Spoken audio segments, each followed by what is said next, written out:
आजकल social media का दौर है, तो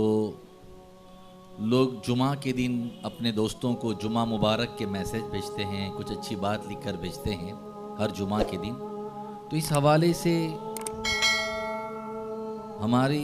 अहले सुन्नत वल जमात के अलावा दूसरी जमातों के लोगों ने ये फतवा जाहिर किया है कि ऐसा करना बिदअत है, हुजूर के ज़माने में नहीं था, अब लोग करते हैं, तो इससे बचना चाहिए। यहाँ पर एक चीज़ अच्छी तरीके से जहन में बिठा ले कि ये जो बात बात पर बिदअत का लफ्ज़ इस्तेमाल किया जाता है और बिदअत की तारीफ़ ये बताई जाती है कि जो भी काम अल्लाह के रसूल सल्लल्लाहु ताला अलैहि वसल्लम या सहाबाए किराम के ज़माने में नहीं हुआ और उनके बाद के ज़माने में हुआ, शरीयत के एतबार से उसको बिदअत कहा जाता है। ये तारीफ़ बहुत सारे लोग बयान करते हैं और इसी तारीफ़ की ज़िम्न में जुमा मुबारक कहना, ऐसे कि ईद के दिन ईद मुबारक कहना, मुसाफ़ा करना, गले मिलना, ये तमाम बातें ऐसी हैं कि उनको वो बिदअत कहा करते हैं। और जो भी मुसलमान भाई ये काम करते हैं उन मुसलमान भाइयों को वो बिदअती कहा करते हैं। हालांकि बिदअत की ये तारीफ़ जो बयान की जाती है वो बिल्कुल गलत है। बिदअत का मतलब हरगिज़ ये नहीं है कि जो काम अल्लाह के रसूल सल्लल्लाहु ताला अलैहि वसल्लम और सहाबाए किराम के ज़माने में नहीं हुआ और बाद के ज़माने में वो काम किया गया, शरीयत के एतबार से वो बिदअत है, ऐसा हरगिज़ नहीं है। बिदअत का मतलब ये है कि हुजूर और सहाबा के ज़माने के बाद कोई ऐसा नया काम, कोई ऐसी नई बात कि जो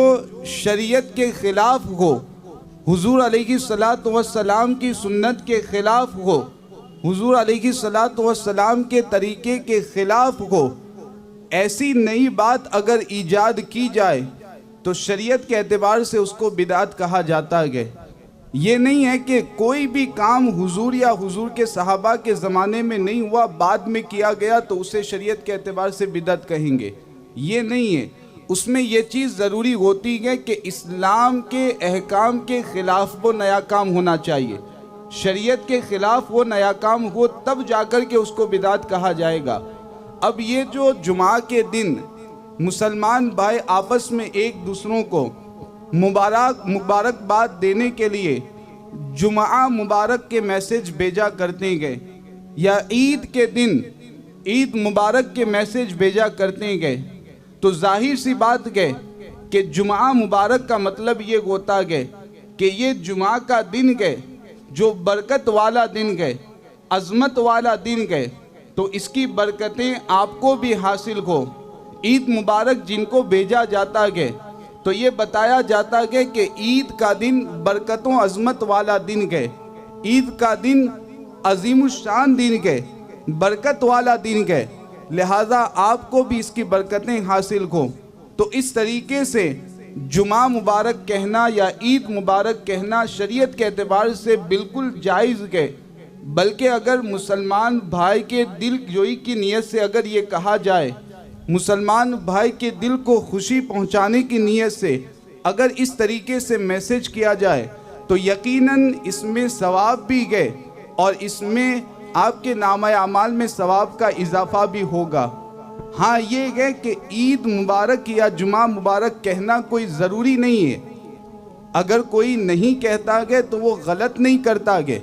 लेकिन अगर कोई कहता है, ज़रूरी नहीं समझता है, तो फिर वो भी बिदअत नहीं है, नाजायज़ नहीं है, शरीयत के एतबार से उसकी भी इजाज़त है। और अच्छी नीयत के साथ अगर ऐसा मैसेज किया जाए तो मैसेज करने वाले के लिए सवाब भी हासिल होगा।